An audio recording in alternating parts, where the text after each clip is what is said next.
By the summer of 1944, the situation was grim for Romania. Coming up, the young King Michael turns against Hitler in hopes of saving his country from a Soviet invasion.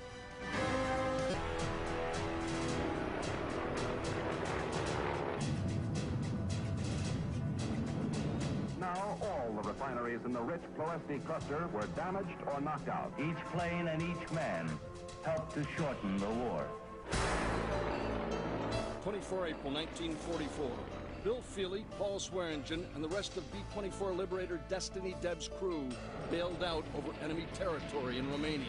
Did everybody get out? Everybody got out alive. When a bomber got shot down with 10 men on it, on average, only 3 got out alive. War Stories took Bill Feely back to the very same refinery complex in Ploesti he had been sent to bomb.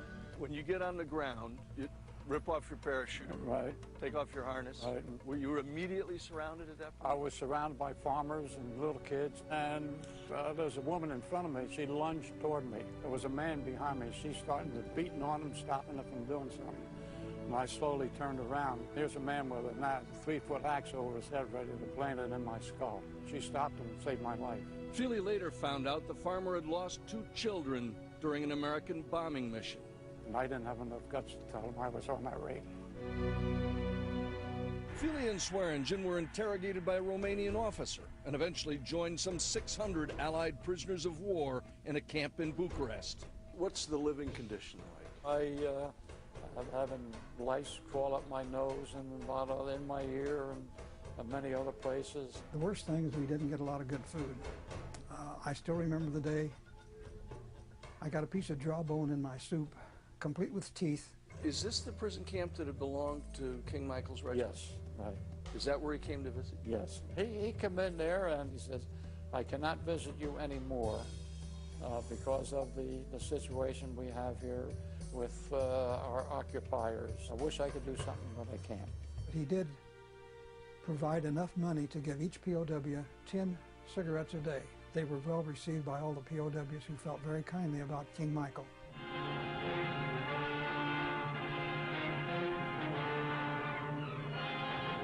Bitter house-to-house fighting that has culminated in a Nazi disaster.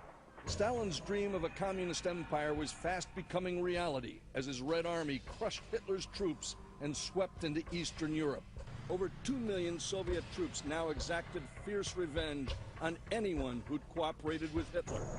Churchill and Roosevelt ignored the Soviet savagery. What mattered to them was that the Red Army continued to fight to the death against the Nazis. A deal had been struck. And there were deals within deals within deals. So long as those Red Army troops were sitting on Eastern Europe, what was anybody to do?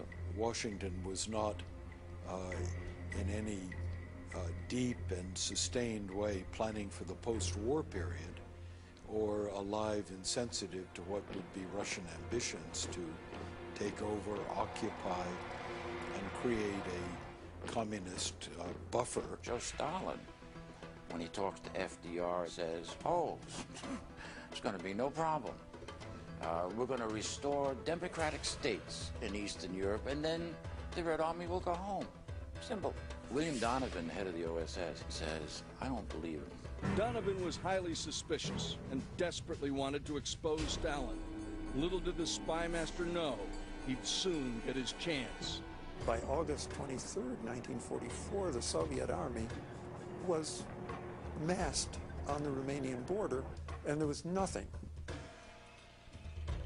that the Romanian army could do to stop them. The king, Maniu, and others had waited as long as they possibly could. We decided that now something has to be done, otherwise Romania was finished. When Antonescu is summoned to the palace that morning, does he have any idea what's going to happen to him? No. No, he doesn't. The king was very blunt. I said, the situation is so bad in the front, get out of this.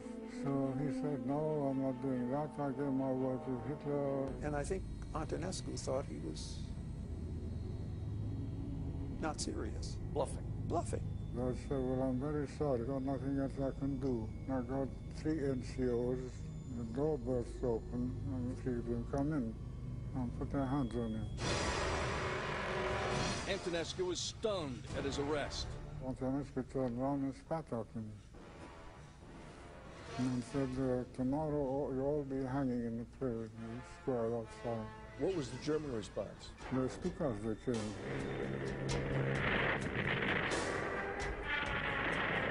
They bombed several points, but especially the palace. They wanted to get me. Hitler was furious. For 7 days, his bombs rained down on Bucharest. But by 31 August, the Nazi army was in full retreat. On that same day, led by Marshal Radion Malinovsky, 500,000 Soviet troops marched into Bucharest as liberators. The most striking feature of the pictures of the Red Army's entry into the Romanian capital is the welcome given by the people of Bucharest. The Russians were very brutal. They raped many of the women. They took what they wanted. How long is it before the Soviets start to install, essentially, a puppet government? They began almost immediately. They wanted to create new society. That was the main objective of the communists in Europe. Directly west of Romania, Yugoslavia was already entrenched in a bloody civil war between communist Josip Broz Tito and royalist Draza Mihailovic. Sava Stepanovic was 16 years old when he joined Mihailovic's Chetniks in 1943. By then, the focus of the royalists had changed from fighting the Germans to fighting against Tito and communism. How big was the resistance unit that you were with? About 150. When Mihailovich started the resistance, the Germans had a tremendous repression on the population. Hitler gave instruction that for each German soldier, 100 hostages would be killed, executed, and 54 wounded.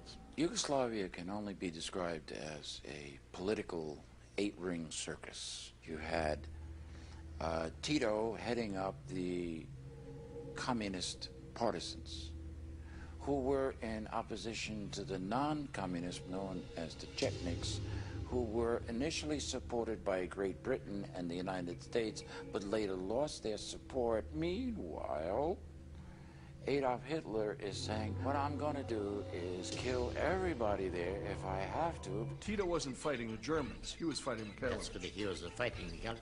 For Tito, it was probably more important to fight Mihailovich because he was a real enemy who is denying him to come in power.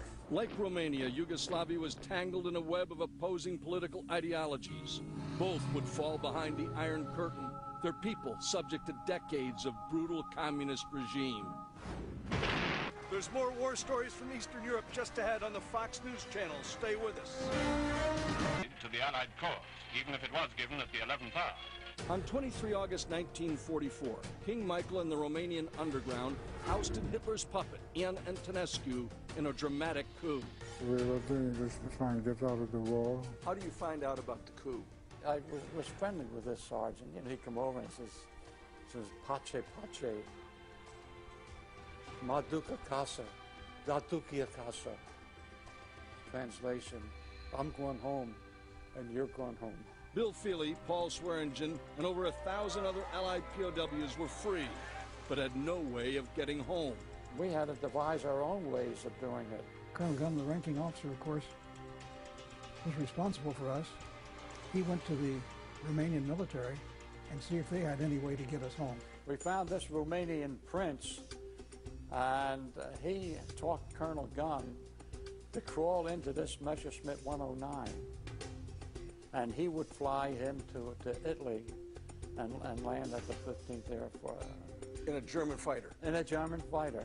They painted the American flag on the side of the airplane. All he had to do was to go to the powers that be, tell them our predicament, how many we were, and they would send somebody to Bucharest and make arrangements to get us out. I see this Messerschmitt flying over the field, and I said, God, why aren't the Limeys shooting them down? 23-year-old combat cameraman Al Saldarini witnessed Colonel James Gunn's arrival. His Romanian pilot, Prince Bazu Kentakazino, stepped out first and said, Anybody got a screwdriver? So the captain jumped down on the wing, walked to the back of the fuselage, and started to unscrew the plate where the radios were. And as soon as that dropped off, we all saw, my golly, GI boots. And Captain Gunn came out of the thing.